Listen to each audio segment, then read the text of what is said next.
Assalamualaikum warahmatullahi wabarakatuh. Bagaimana kabar kalian hari ini? Mudah-mudahan sehat-sehat selalu ya. Bertemu lagi dengan Bu Novi. Hari ini kita akan belajar apa ya? Hari ini kita akan belajar tema 2, subtema 1, pembelajaran 3. Let's check this out. Nah, anak-anakku sekalian, coba perhatikan gambar ini ya. Ada yang tahu gambar apa ini? Betul sekali, ini adalah tumbuhan bambu air. Tumbuhan bambu air ini adalah tumbuhan yang hidup di tempat yang lembab. Tumbuhan ini perlu beradaptasi dengan lingkungannya agar bisa bertahan hidup. Nah, sekarang bagaimana tumbuhan bisa beradaptasi dengan lingkungannya? Dan apa saja sih macam-macam adaptasi pada tumbuhan itu? Yuk kita simak bersama-sama. Jenis adaptasi tumbuhan. Yang pertama adalah adaptasi morfologi. Adaptasi morfologi adalah penyesuaian bentuk tubuh makhluk hidup terhadap lingkungan tempat tinggalnya. Yang kedua adalah adaptasi fisiologi. Adaptasi ini merupakan penyesuaian fungsi fisiologi organ-organ atau alat-alat tubuh untuk bertahan hidup. Yang ketiga adalah adaptasi tingkah laku. Adaptasi ini merupakan tingkah laku makhluk hidup untuk bisa menyesuaikan diri dengan lingkungannya. Contoh adaptasi tumbuhan morfologi. Yang pertama adalah tumbuhan hidrofit.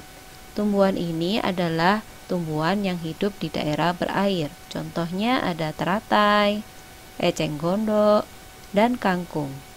Yang kedua adalah tumbuhan higrofit. Tumbuhan ini hidup di daerah yang lembab. Contohnya pakis dan lumut. Yang ketiga adalah tumbuhan xerofit. Tumbuhan ini hidup di daerah yang kering. Contohnya kaktus, kurma, dan lidah buaya. Contoh adaptasi tumbuhan fisiologi. Yang pertama adalah teratai. Teratai ini memiliki ciri khusus daun yang lebar dan tipis. Yang kedua adalah kaktus. Kaktus ini memiliki batang yang tebal untuk menyimpan air dan daunnya berbentuk duri. Yang ketiga adalah tanaman bakau. Tanaman ini memiliki akar gantung yang berguna untuk bernafas. Contoh adaptasi tingkah laku. Yang pertama adalah daun putri malu yang akan mengatupkan daunnya jika disentuh. Yang kedua adalah tanaman bunga pukul 4 yang akan layu pada siang hari dan pada pagi dan sore hari dia akan mekar. Yang ketiga adalah tanaman pohon jati. Pohon jati ini menggugurkan daunnya untuk mengurangi penguapan. Nah, anak-anak, itu tadi penjelasan tentang macam-macam adaptasi pada tumbuhan. Sekarang kalian sudah tahu kan bagaimana cara tumbuhan seperti bambu air beradaptasi dengan lingkungannya. Kalian juga bisa mencari informasi-informasi penting dalam sebuah artikel atau teks atau bacaan tentang tumbuhan-tumbuhan yang lainnya, bagaimana cara beradaptasinya. Bagaimana ya cara mencari informasi penting pada sebuah teks atau bacaan? Check this out. Untuk memahami sebuah teks atau bacaan, kita perlu mencari informasi penting yang ada di dalamnya. Nah, sekarang bagaimana cara mencari informasi penting dari sebuah teks? Kita bisa menggunakan bantuan kata tanya. Kata tanya yang sudah kita kenal yaitu yang pertama adalah kata tanya apa. Kata tanya apa ini bisa digunakan untuk menanyakan suatu benda. Yang kedua adalah kata tanya di mana. Kata tanya ini digunakan untuk menanyakan sebuah tempat atau lokasi. Yang ketiga adalah kata tanya kapan. Kata tanya ini bisa digunakan untuk menanyakan waktu. Yang keempat adalah kata tanya siapa. Kata tanya ini digunakan untuk menanyakan orang atau pihak yang terlibat.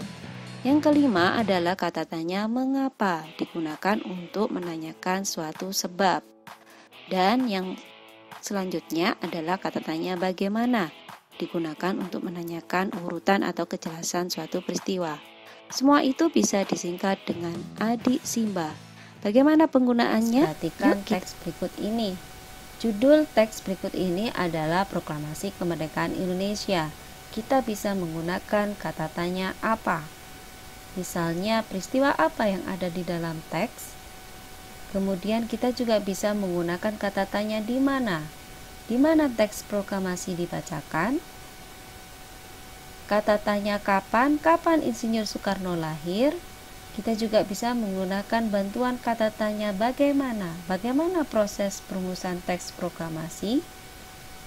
Kata tanya mengapa proklamasi kemerdekaan Indonesia memberi makna sangat penting bagi bangsa Indonesia. Dan kita juga bisa menggunakan kata tanya siapa tokoh pejuang dalam memproklamasikan kemerdekaan. Dari bantuan kata tanya tersebut, kita bisa menyimpulkan informasi penting dari sebuah teks. Anak-anakku yang solih-solihah, itu tadi penjelasan tentang bagaimana cara mencari informasi penting pada sebuah teks atau bacaan. Nah, sekarang kalian sudah paham kan bagaimana cara tumbuhan beradaptasi dan bagaimana cara mencari informasi penting pada sebuah teks atau bacaan. Itu tadi pembelajaran kita hari ini. Mudah-mudahan bermanfaat bagi kita semua. Tetap jaga kesehatan, patuhi protokol kesehatan, dan burung pelikan, burung cendrawasih. Cukup sekian. Terima kasih. Wassalamualaikum warahmatullahi wabarakatuh. Sampai jumpa.